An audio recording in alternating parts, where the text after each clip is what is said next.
직후인 6월 18일로 연기한다고 법원이 밝혔습니다. 부족합니다.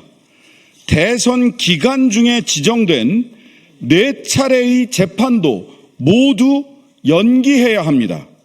이것이 국민의 참정권을 보호하는 지극히 당연하고 정상적인 결정입니다.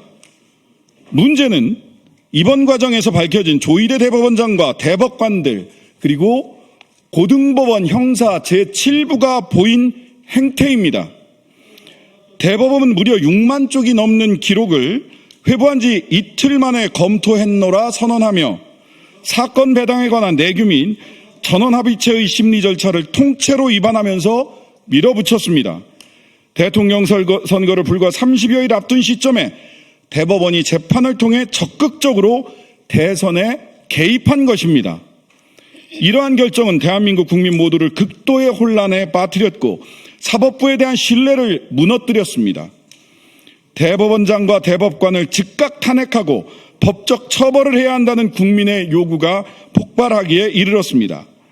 도대체 개별 사건의 절차와 결론에 대하여 대법원장이 이토록 적극적으로 개입한 전례가 있습니까? 법과의 독립성에 대한 대법원장의 침해가 이토록 노골적인 적이 있었습니까? 사법부의 정치적 중립을 훼손하고 재판을 통해 선거에 개입하려 했던 대법원장과 이에 동조한 대법관들은 반드시 책임을 물어야 합니다. 조희대 대법관은 직접 사건을 전원합의체로 끌고 왔고 최단 시간 판결 선고를 감행했습니다. 조희대 대법관은 대법관들이 해당 사건에 대한 형사 기록을 제대로 검토하지도 않고 재판이라는 공무집행을 핑계로 실질적이고 구체적인 위법 부당한 행위를 하도록 만든 것입니다.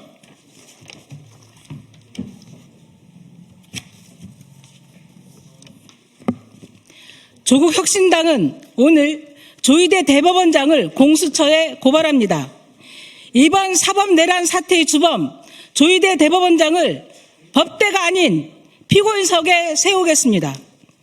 조국혁신당은 조희대 대법원장과 동조한 대법관들에게 법과 원칙을 어기고 사법부의 신뢰를 무너뜨린 주범으로 책임을 반드시 묻겠습니다. 마지막으로 사법부는 자신들을 향한 국민의 분노의 목소리에 귀를 기울여야 합니다. 전국 법관 대표회의를 즉각 소집하십시오.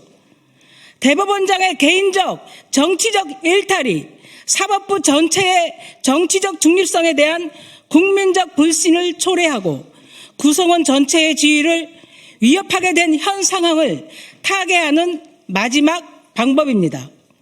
전국 법관 대표회의를 통해 현 사태에 대해 진단하고 대법원장에 대한 사퇴 권고를 포함하여 국민적 신뢰를 회복할 방안에 대해 논의해야 할 것입니다.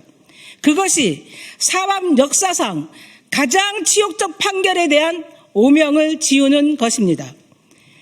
세상 제일 아름다운 풍경은 모든 것들이 제자리로 돌아가는 풍경이라는 노랫말처럼 비상식적이고 유례 없던 사법부의 행태를 이제 제자리로 돌려놔야 합니다. 대통령은 법관이 아니라 오직 국민이 결정하고 지금은 국민의 시간이라는 것을 분명히 밝히는 바입니다. 조국혁신당 윤석열 김건희 공동정권 청산특별위원회 끝까지 판단위원회 공동위원장 신장식 정춘생